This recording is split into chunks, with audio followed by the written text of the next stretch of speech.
ميدان الجهاد.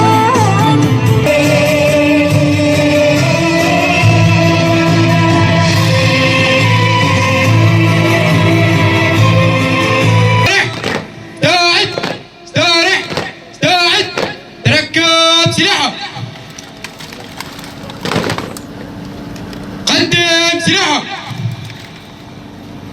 تحية شهداء الرق العسكري. جئنا اليوم في هذه المكان المبارك لنستذكر كل الشهداء الحرية والكرامة، الشهداء الذين ضحوا بأغلى ما يملكون من أجل بلدهم وشعبهم. الشهداء هم الذين أمنوا أمان والاستقرار في هذا البلد، ونحن على دربهم سائرون. الرحمة لشهدائنا والشفاء العاجل لجرحانا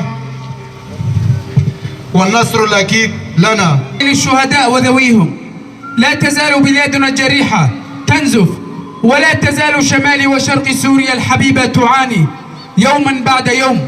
والثابت الوحيد في هذه الأيام أنه كل يوم هناك مواكب شهداء.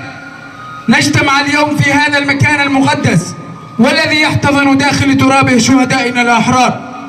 لقد جئنا اليوم لكي نجدد لهم العهد بأننا ماضون في طريق الذي رسمت دماءهم، ونخص بالذكر شهداء الشهر الأول والثاني من هذه السنة، والذين طالتهم يد الغدر من داعش وقوتها ويد الاحتلال التركي الغادر.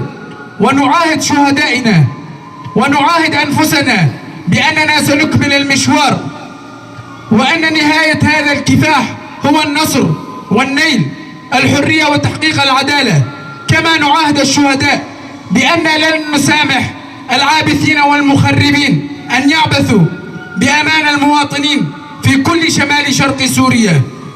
هذا الأمان الذي اكتسبناه بفضل دمائكم، ونحن بدورنا مجلس عوائل الشهداء نتعهد لكم بأنه حقا علينا رعاية ذويكم من بعدكم.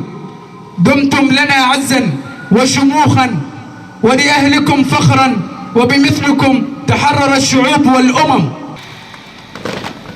جنبا سلاحك.